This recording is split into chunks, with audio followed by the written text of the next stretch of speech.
दोस्तों 1 फरवरी 2022 को finance minister Nirmala Sitharaman parliament में 2022-23 का बजट पेश करेंगी। ये बजट कई कारणों से इम्पॉर्टेंट है। पहला ये कि ये आज़ादी के 75वें साल का बजट है, जिसको हम आज़ादी के अमृत महोत्सव के रूप में सेलिब्रेट कर रहे हैं। दूसरा ये कि इस साल एलपीजी रिफॉर्म्स को 30 साल पूरे हो रहे हैं। 10 साल ऑल्टरनेटिव इन्वेस्टमेंट फंड्स को और 5 साल से ज़्यादा स्टार्टअप इंडिया जैसे इनिशिएटिव्स को हो गए हैं। ये सब वो रिफॉर्म्स थे जिन्होंने न्यू इंडिया की नींव रखी। लेकिन दोस्तों इन सभी रिफॉर्म्स के बावजूद इंडिया को बहुत आगे जाना है। लेकिन समस्या ये है कि रिफॉर्म्स को लेकर इंडियन पॉलिटिकल सर्कल्स और जनता में कितना उत्साह है ये डिबेटेबल है। हम सभी बजट को लेकर एक्साइटेड हैं, इतना एक्साइटेड जैसे कि बजट ही हमारे जीवन को बदलेगा। लेकिन सच तो ये है कि हमारे एनुअल बजट का डायरेक्शन कई ऐसे फैक्टर्स पर डिपेंडेंट है कि बजट अक्सर साउंड इकोनॉमिक प्रिंसिपल्स के अगेंस्ट हो जाता है और इसलिए इकोनॉमिस्ट बजट पर पॉपुलिस्ट होने का इल्जाम लगाते हैं। पॉपुलिस्ट बजट वो है जो साउंड इकोनॉमिक प्रिंसिपल्स पर नहीं बल्कि पॉलिसी मेकर्स, रूलिंग गवर्नमेंट और पॉलिटिशियंस के पॉलिटिकल एम्बिशंस, बायसेस और विम्स एंड फाइनेंसेस पर बेस्ड हो। फॉर एग्जाम्पल इलेक्शंस के टाइम पर कई बार फ्रीबीज देना जो इंडियन इकोनॉमी के लार्जर इशू और डीप रूटेड प्रॉब्लम्स को सॉल्व नहीं करते। ऐसे बजट को वोट बैंक बजट भी कहा जाता है। कुछ इकोनॉमिस्ट दावा कर रहे हैं कि इस बार 5 स्टेट्स में होने वाले असेंबली इलेक्शंस, जिसमें उत्तर प्रदेश की हाई वोल्टेज बैटल भी है, और कोविड-19 की तीसरी लहर इस बजट को इन्फ्लुएंस करेंगे। तो दोस्तों एक हिसाब से पॉपुलिस्ट बजट देश की ओवरऑल इकोनॉमिक स्टेबिलिटी के लिए खतरा भी बन जाते हैं। खैर इस समस्या को काउंटर करने और इंडिया के इकोनॉमिक मोमेंटम को सस्टेन करने के लिए ये बेहद आवश्यक है कि हम बजट से ज़्यादा की सेक्टर्स में स्ट्रक्चरल रिफॉर्म्स पर फोकस करें। आज के वीडियो में हम ऐसे ही कुछ रिक्वायर्ड स्ट्रक्चरल रिफॉर्म्स पर चर्चा करेंगे जिनके बिना इंडिया एक इकोनॉमिक पावर हाउस नहीं बन पाएगा। तो चलिए शुरू करते हैं आज का इंपॉर्टेंट डिस्कशन। नमस्कार दोस्तों, मेरा नाम है आदर्श और स्वागत है आपका स्टडी IQ में। दोस्तों सबसे पहले चर्चा करेंगे one of the most crucial sectors यानी एग्रीकल्चर की। दोस्तों एग्रीकल्चर पर इंडिया की लगभग 50% जनता डायरेक्टली डिपेंडेंट है और इसलिए इस सेक्टर में significant reforms directly national growth में कंट्रीब्यूट करेंगे। ऊपर से रूरल एरियाज में हाई इनकम देश की आधी से ज़्यादा पॉपुलेशन की परचेजिंग पावर को बढ़ाएंगी, जिससे इंडस्ट्रियल प्रोडक्शन भी बढ़ेगा। इसके अलावा वर्ल्ड बैंक के अनुसार रूरल सेक्टर को ICOR यानी incremental capital output ratio urban sectors के मुकाबले बेटर है। सरल भाषा में कहें तो रूरल एरियाज में इन्वेस्ट किया गया 1 रुपया अर्बन एरियाज के मुकाबले ज्यादा अच्छा इकोनॉमिक आउटपुट देता है। इस सेक्टर में रिफॉर्म्स की सिग्निफिकेंस को समझने के बाद आइए अब कुछ रिफॉर्म्स पर चर्चा करते हैं। दोस्तों एक्सपर्ट्स मानते हैं कि कंट्री वाइड APMC सिस्टम में कुछ एसेंशियल रिफॉर्म्स की जरूरत है। सबसे पहले तो पूरे देश में मंडीज के नंबर्स को बढ़ाने की जरूरत है, क्योंकि मंडीज फार्मर्स को रेगुलेटेड मार्केट के साथ साथ एडिक्वेट इंफ्रास्ट्रक्चर भी प्रोवाइड करती है। उसके साथ इन मंडीज की फैसिलिटीज को विमेन फार्मर्स की नीड को ध्यान में रखते हुए इंप्लीमेंट किया जाना चाहिए। साथ ही इनमें मल्टीपल टैक्सेस और फी कलेक्शन से जुड़े इश्यूज को भी रिमूव करने की जरूरत है। रिफॉर्म्स को यह भी इंश्योर करने की जरूरत है कि इन मार्केट्स में फार्मर्स के लिए फुल फ्रीडम इंश्योर हो, ताकि वो किसी भी तरह के हैरेसमेंट का शिकार ना हो पाए। इसके अलावा इन रिफॉर्म को यह भी इंश्योर करना होगा कि जितनी भी फीस इन मार्केट में कलेक्ट हो रही हैं वो वापस मार्केट रिलेटेड इंफ्रास्ट्रक्चर में ही इन्वेस्ट की जाएं।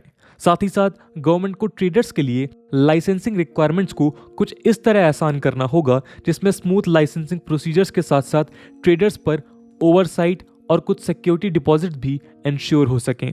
इन रिफॉर्म्स के जरिए रेगुलेटेड मार्केट्स में और भी ज्यादा प्लेयर्स इनकॉर्पोरेट हो सकेंगे, जिससे उनके बीच कंपटीशन बढ़ेगा और इवेंचुअली फार्मर्स की बार्गेनिंग पावर इंप्रूव होगी। मार्केट साइड रिफॉर्म्स की बात करें तो हमें रेम्यूनरेटिव मिनिमम सपोर्ट प्राइस को फार्मर्स के लिए एक लीगली गारंटीड इंटाइटलमेंट में कन्वर्ट करने की भी जरूरत है। इसी के साथ गवर्नमेंट को MSP के साथ साथ फार्मर्स के लिए ज्यादा प्रॉफिट मार्जिन इंश्योर करने के लिए सिस्टम में चेंजेस लाने होंगे। इन चेंजेस से होने वाली प्रॉफिट्स के जरिए फार्मर्स को सस्टेनेबल क्रॉपिंग पैटर्न्स को यूज करने के लिए इनकरेज किया जा सकता है। साथ ही अगर हम मॉडर्न एग्रीकल्चर के ट्रू पोटेंशियल को यूटिलाइज करना चाहते हैं तो यहाँ सबसे क्रूशियल पिलर है रिसर्च एंड डेवलपमेंट। पिछले 2 डिकेड से इंडिया में research and development expenditure agricultural GDP का केवल 0.3 टू 0.5% रहा है, जबकि यूएसए में ये 2.8% है, चाइना में 2.1%, साउथ कोरिया में 4.3% और इजराइल में 4.2% है। फिस्कल ईयर 2021 के बजट में एग्रीकल्चरल रिसर्च एंड डेवलपमेंट को 8,514 करोड़ रुपीस एलोकेट किए गए थे, लेकिन उसका 85% सैलरीज और बाकी एडमिनिस्ट्रेटिव या फिर कहें एस्टैब्लिशमेंट एक्सपेंडिचर में चला गया, जिसके बाद एक्चुअल रिसर्च के लिए ना के बराबर फंड्स अवेलेबल रहे। लेकिन जहां इन्वेस्टमेंट इतने मेजर हैं, वहीं इंडिया का agricultural research and development system काफ़ी वास्ट है। लेकिन इतने लार्ज रिसर्च नेटवर्क के बावजूद ये सिस्टम इंडियन एग्रीकल्चर की बिगेस्ट प्रॉब्लम्स जैसे कि cost effectiveness, productivity, water scarcity, marketing, food processing, climate change को एड्रेस करने में आज भी इनएफिशिएंट है। रिसर्च एंड डेवलपमेंट और टेक्नोलॉजिकल इनोवेशन इन सभी सेक्टर्स में एक मेजर रोल प्ले कर सकता है। इसलिए एग्रेसिव रिफॉर्म्स के जरिए हमें एग्रीकल्चरल रिसर्च एंड डेवलपमेंट को एक बूस्टर डोज प्रोवाइड करने की जरूरत है।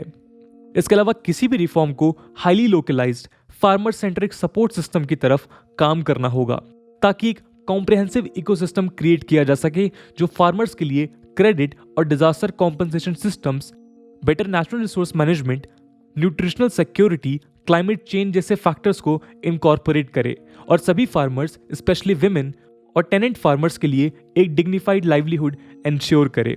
इससे भी ज़्यादा इंपॉर्टेंट ये है कि हम एग्रीकल्चर से ज़्यादा दूसरे सेक्टर्स में जॉब क्रिएशन पर ज़्यादा ध्यान दें, ताकि इस सेक्टर की सरप्लस वर्कफोर्स मोर ग्रोथ ओरिएंटेड सेक्टर्स में एब्जॉर्ब हो सके। अब चलते हैं बैंकिंग सेक्टर रिफॉर्म्स पर। दोस्तों, इंडियन इकोनॉमी की स्ट्रॉन्ग एंड सस्टेन्ड ग्रोथ के लिए इंडियन इकोनॉमी के दो ऐसे क्रिटिकल एलिमेंट्स हैं जिनको अर्जेंट रिफॉर्म्स की जरूरत है। वैसे नारासिम्हम कमिटी रिपोर्ट 1991 और आरबीआई के discussion paper banking structure in India the way forward के रिकमेंडेशन को ध्यान में रखते हुए 2014 से बैंकिंग सेक्टर में जाम यानी Jan Dhan Aadhaar and mobile Trinity को अडॉप्ट किया गया। इसी के साथ फाइनेंशियल इंक्लूजन ड्राइव में लैंडमार्क कनेक्टिविटी अचीव करने के लिए आरबीआई ने पेमेंट्स बैंक और स्मॉल फाइनेंस बैंक्स को स्पेशलाइज्ड बैंकिंग लाइसेंस प्रोवाइड किए। साथ ही पब्लिक सेक्टर बैंक्स के द्वारा डोमिनेट किए गए लैंडस्केप को बदलने के लिए नए प्राइवेट बैंक्स और फॉरेन बैंक्स को एंट्री परमिट की गई। इतना ही नहीं, हाल ही में इंफ्रास्ट्रक्चर डेवलपमेंट के लिए डेवलपमेंट फाइनेंस इंस्टीट्यूशन स्टैब्लिश किए गए।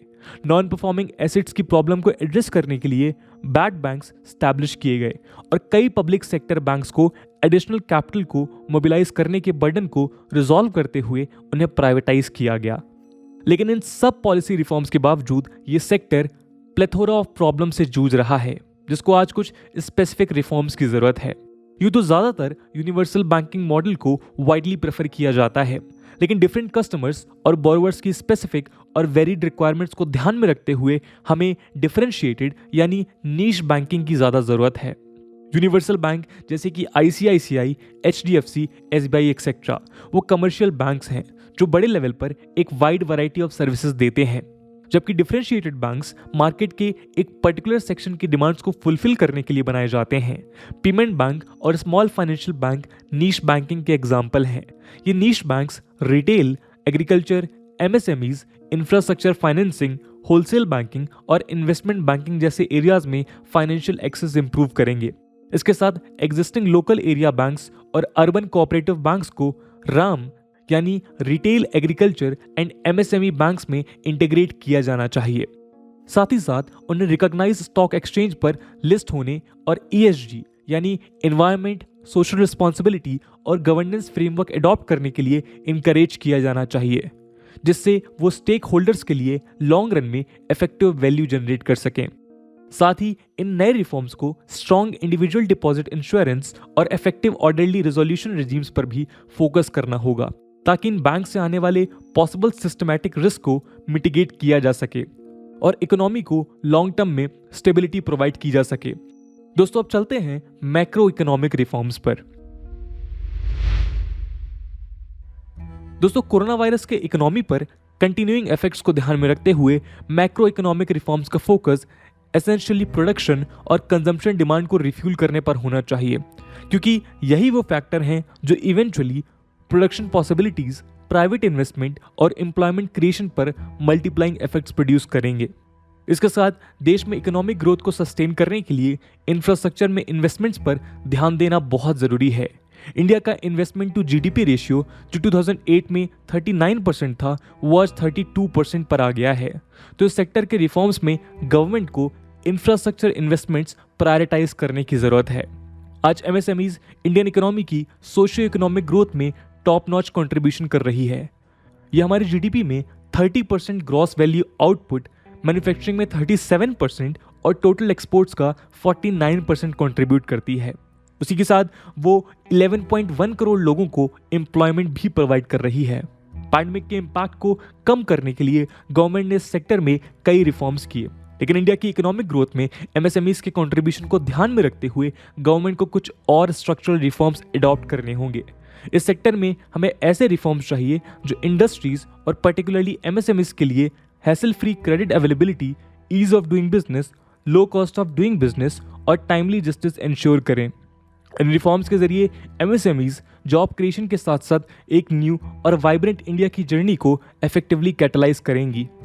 बात करें इंडिया के स्टार्टअप इकोसिस्टम की, तो वो ऑलरेडी इंडिया में दुनिया का सबसे वाइब्रेंट सेक्टर बनकर उभरा है, लेकिन इस सेक्टर के पोटेंशियल को फुली यूटिलाइज करने के लिए एंटरप्रेन्योरशिप और इनोवेशन को ब्यूरोक्रेटिक प्रोसेस और रेड टेपिज्म के चंगुल से बचाना, इनोवेशन को प्रमोट करने के लिए प्रॉपर इंस्टीट्यूशनल मैकेनिज्म इंश्योर करना और यंग इनोवेटर्स और एंटरप्राइजेस को गवर्नमेंट सपोर्ट इंश्योर करने जैसे स्ट्रक्चरल रिफॉर्म्स की जरूरत है।